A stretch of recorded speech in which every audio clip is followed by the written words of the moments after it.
Freilich and Hanukkah, a good morning, wherever it's morning.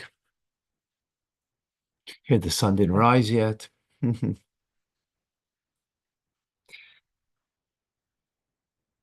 actually, we're speaking about sunset because that's when you light the menorah. When the sun sets, we light the menorah. Why? Because that shows on exile, Golus. And we need the light of the menorah to illuminate the exile. That's the idea of the mitzvah is a candle, the Torah is light. So that's why we light the menorah then, even in the times of the story of Hanukkah, they lit the menorah when it was dark, and it was in times of the Holy Temple. Because there was, even in times of the Holy Temple, there was the Golus, the exile of Yavan, the Greek exile, because the Greeks did have control over the Jewish people in the times of the Second Holy Temple, as seen by the story of Hanukkah, right? They came and they ransacked the sanctuary, defiled all the oils except for one flask. So they lit the menorah when it was dark, because the lights of the menorah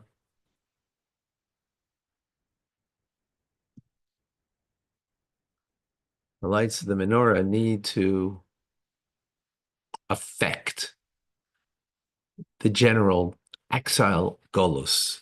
Now, in particular, we light the menorah, yes, in time of darkness, but specifically when we have the tarmadoi, or those wood gatherers,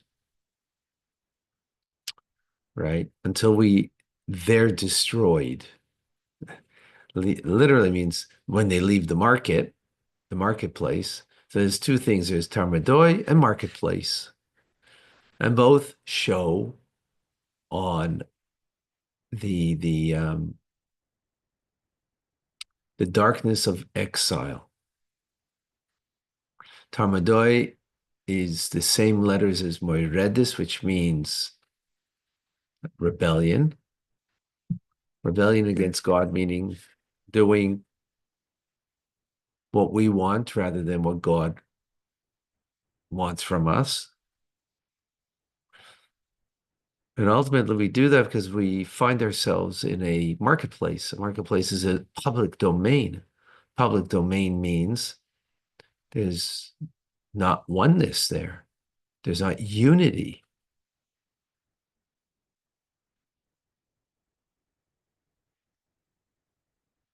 There isn't unity. There isn't oneness.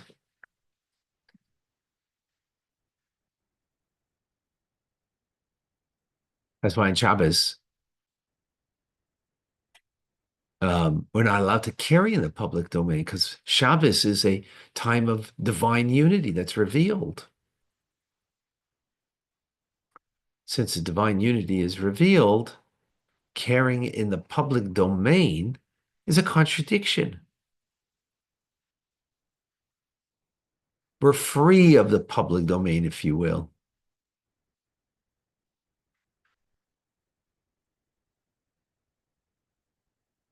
Because public, again, means more than one.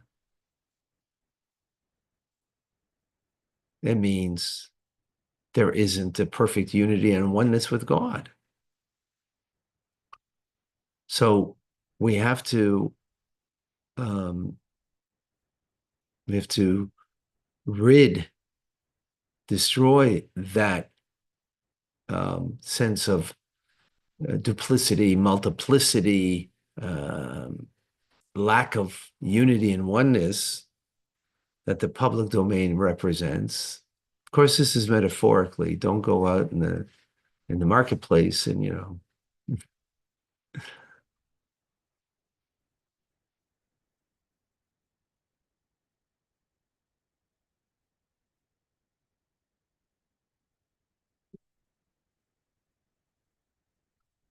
Um,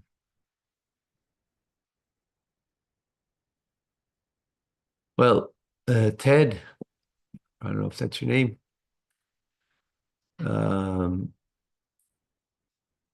Consumerism, which is the marketplace. It's all about me consuming, me becoming bigger. That's not about God. It's not about a unity of God. It's about me. So yes, consumerism, marketplace, that's what it is. That's what's in fact.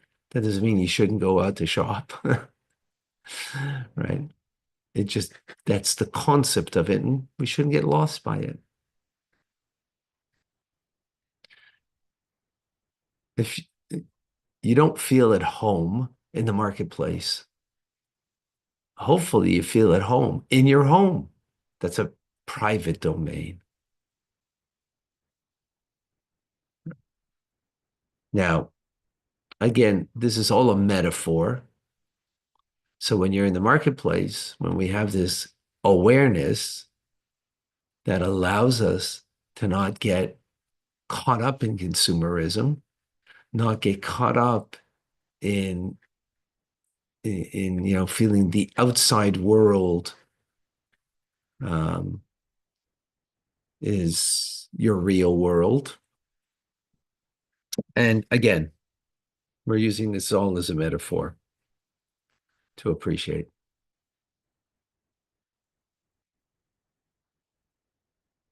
So the lack of spiritual connection is because it's a domain of many, right?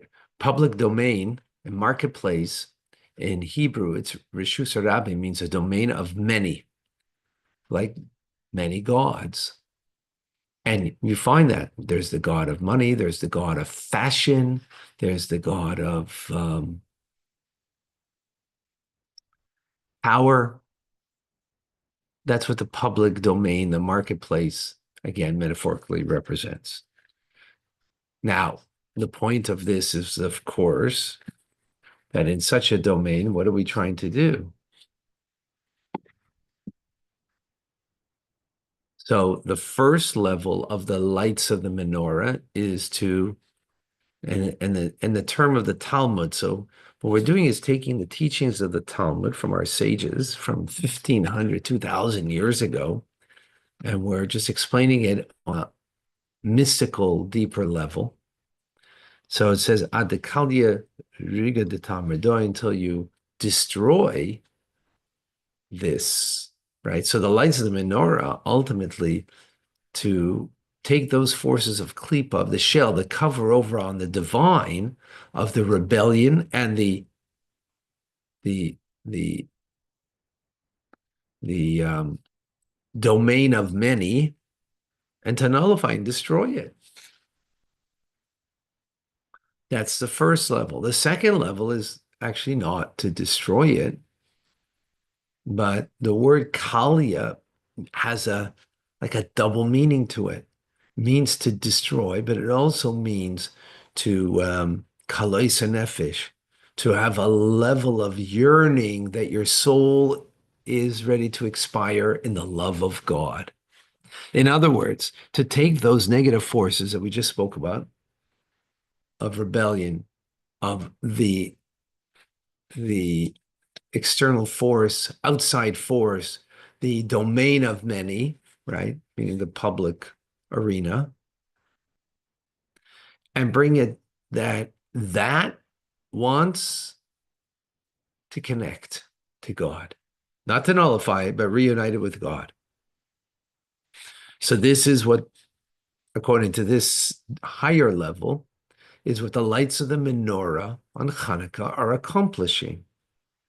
That we nullify, transform completely those negative forces of klipa, the other side, the negative forces, until they become united with God.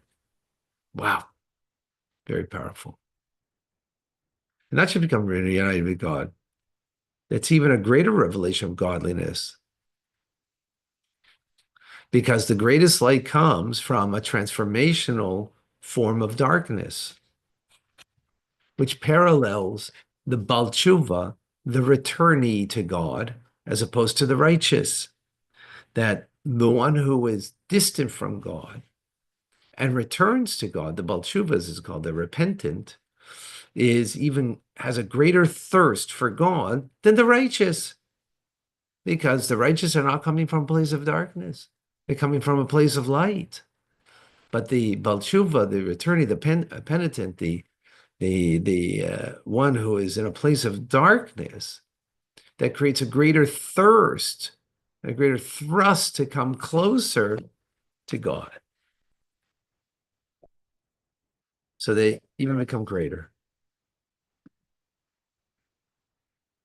Now, let's go into it even deeper that I've been the Maimer and Hasidic discourse. This discourse reminder was said on the last day of Hanukkah in 1977.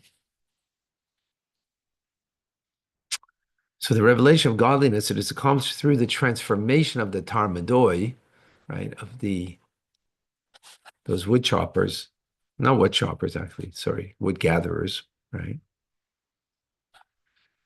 So let's go, it goes into even a deeper understanding. This is quite something. Hold on, and follow. Everything in creation, even the negative forces called klipa. Klipa means a shell. The shell covers over on the vital force on the inside, right? A shell isn't the vital force. I had some pistachio nuts yesterday. The shell is a hard shell. If they didn't crack it for you, oh boy, would that ever be a difficult thing to get through? So the vital force is on the inside. The shell is covering on the vital force. So the same thing is with godliness. God is the vital force, but then it's concealed sometimes, that force, right? Now, the way that force is in this world, right? Even klipa, which conceals the true unity and the oneness with God, its origins, its root, is in holiness. The shell, the negative force, its holiness, its root rather, is in holiness.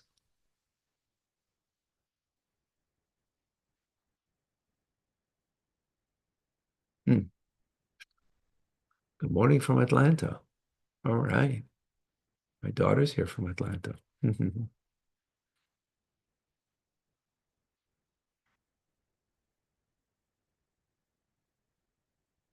As the Talmud tells us, that Eino Milvado, there's nothing else but God, which means even sorcerers who are actively contradicting the heavenly court,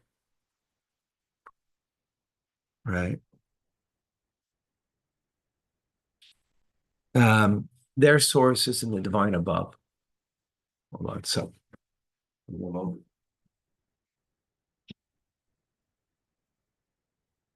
Yeah.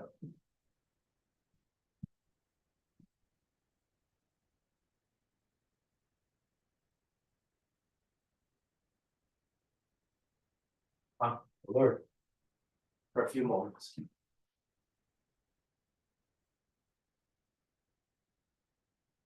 So their source is in the divine above, right? So this is an important point. Negative force of an individual, a sorcerer, not just their power comes from God, but is now covered over that power, klipa.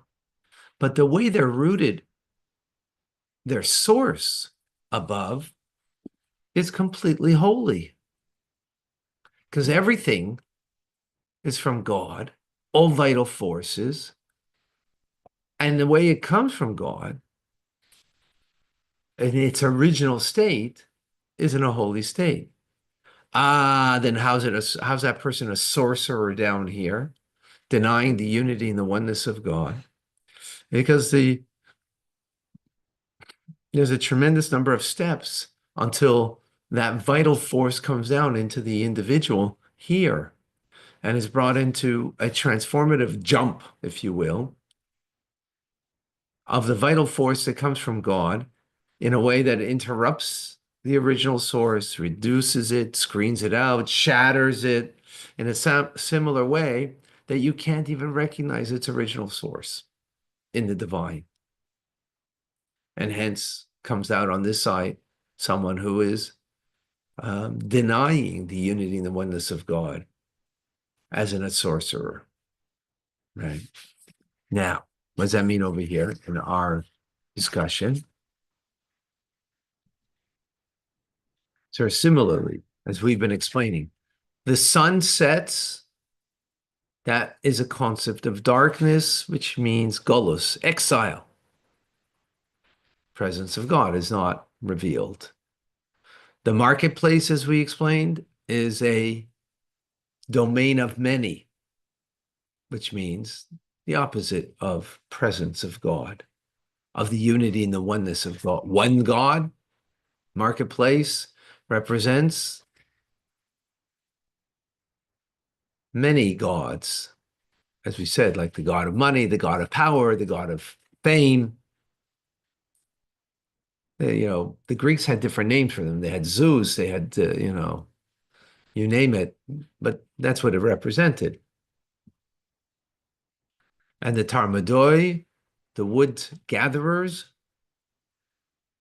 who represents the rebellion against the divine. All of that, its origin is in holiness, but it descends in creation with all of the steps that conceal its origins through interruptions, reductions, shatterings, screening out the divine light, that when it comes down into this world, we don't sense the divine. Parenthetically, the Rebbe says in this mimer, which this mimer was said, Parshas Vayigash, this week's Torah portion, where Yaakov and his family come down to Egypt and they meet Pharaoh. Pharaoh, the ultimate in evil. That he's the one who says that I made myself and I created the river too. Right? He was a god. So much so that he did not defecate and that anybody should see him, because a god doesn't defecate. So he would, go early in the morning before anybody would rise, because what? He felt that he was a god, and he was treated as a god. What is it?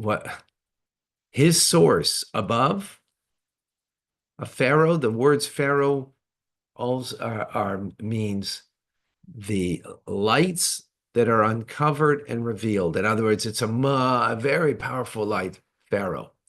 The way it devolves into this world through all the screening out of that divine holiness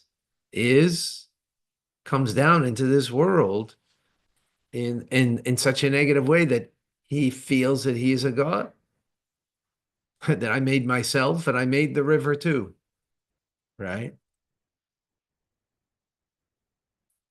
This is based on the concept that the greater something is, the lower it falls, right? You have a building, right? The bricks that fall from a building, the higher the floor, those bricks will fall further away than those that are lower. So that's the concept, that the greater something is, it devolves into this world into a lower place. That's Pharaoh. That's darkness. That's the marketplace.